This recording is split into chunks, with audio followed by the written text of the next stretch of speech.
Ella es pediatra y neonatóloga. Bienvenida, doctora, muy buenas noches. Tania, ¿cómo estás? Buenas noches, muchísimo gusto en saludarte. Un gusto, bienvenida a este espacio.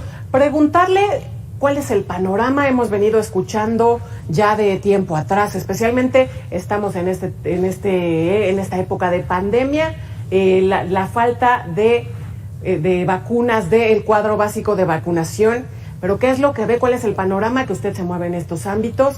¿Cómo se observa en este momento este tema? Me da muchísimo gusto que estén tocando este tema, Tania. Creo que vale toda la pena porque actualmente y desde hace ya bastantes meses estamos todo el tiempo con una eterna lucha de conseguir las vacunas del cuadro básico que le toca a nuestros niños. Y esto es desde el nacimiento, desde las vacunas que ponemos al nacimiento hasta la vacuna del virus del papiloma humano, que es una vacuna sumamente importante. Y claro que nos preocupa en un momento, primero que nada, de pandemia, en un momento en el que estamos planeando el regreso a clases, que la verdad es que la mayoría de nuestros niños no tienen su cuadro de vacunación actualizado y no es por irresponsabilidad de los papás o por falta de atención de los médicos, sino porque verdaderamente es una lucha conseguir muchas de las vacunas que son indispensables para ellos.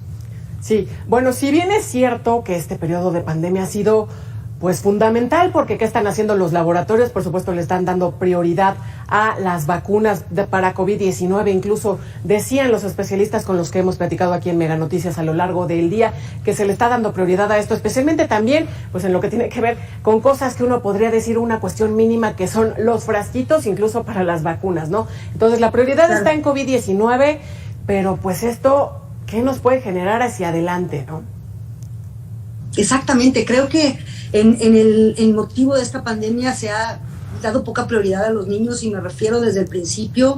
Vaya, los guardamos para no contagiar a los adultos mayores, ahora los queremos sacar, pero durante este tiempo no se le ha dado prioridad a sus medicamentos, no se le ha dado prioridad ahora sí que un derecho universal del niño, que es el derecho a estar vacunado, ya que esta vacunación sea gratuita y de manera accesible, cosa que hasta antes era casi que, yo creo que de las cosas mejores que tenía el sistema de salud mexicano era el excelente sistema de vacunación que teníamos y que habíamos tenido siempre como mexicanos. Y efectivamente está muy relegado y actualmente pues, los niños están realmente desprotegidos. Totalmente de acuerdo, están desprotegidos y tocas, doctora, un tema fundamental. Las vacunas son en México, bueno, en teoría universales y gratuitas, pero en la práctica, ¿con qué nos encontramos? Porque yo he podido platicar con personas que tienen hijos y ellos dicen, bueno, hemos tenido que pagar sumas importantes, buscar aquí, buscar allá, para conseguir las vacunas, aspectos que no cualquiera puede acceder, ¿no? Es verdad, las vacunas, algunas son más caras que otras. En el sistema privado generalmente teníamos antes acceso a ellas de otra manera o de manera más inmediata, es decir, con nuestros distribuidores, que hay 2 o 3 distribuidores autorizados en el país, podíamos adquirir las vacunas y aplicarlas a nuestros niños de manera privada. Generalmente, cuando el paciente no tenía de otra, bueno, pues tenía que acudir a los médicos como nosotros, los pediatras que estamos en los consultorios, y nos pedían que nosotros compráramos la vacuna y se las aplicáramos a ellos. Claro que esto hacía que algunas vacunas pueden ser económicas, como la vacuna BCG, o pueden ser un poco más caras, como la vacuna del papiloma, la vacuna del neumococo, que son vacunas un poco más caras. Y no toda la gente lo puede pagar, es un gasto muy importante, y además recordemos que son vacunas que a veces tienen 2 o hasta 3 o 4 refuerzos, entonces no por poner una ya lo protegiste, tienes que ponerle otro refuerzo y otro refuerzo, y eso incrementa muchísimo los gastos para una persona.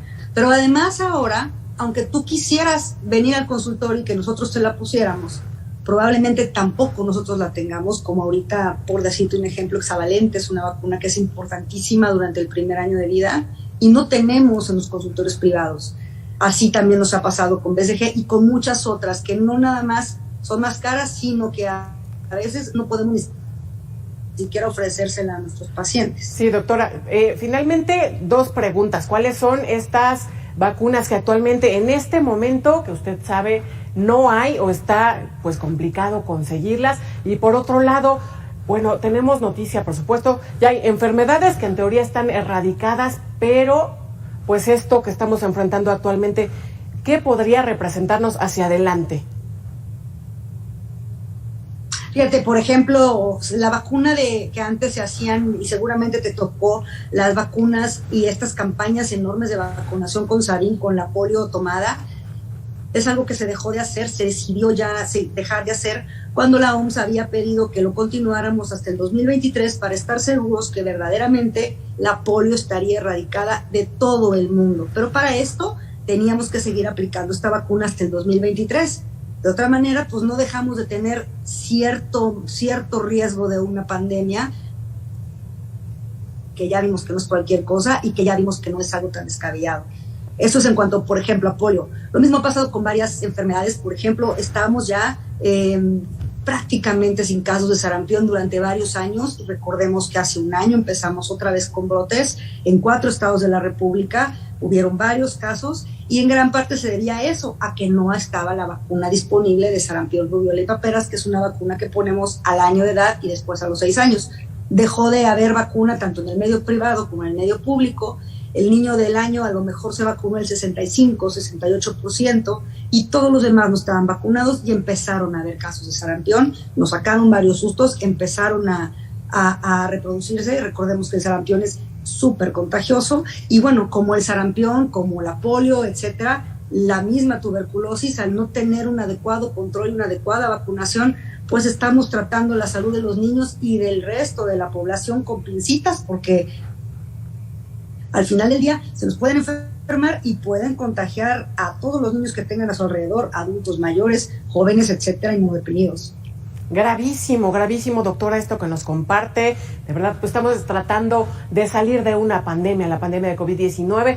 ¿Qué va a pasar cuando logremos salir de esto? Bueno, pues ahí están estas otras enfermedades. Tremendo. Le agradezco mucho estos minutos, doctora Karen Rosales, pediatra y neonatóloga.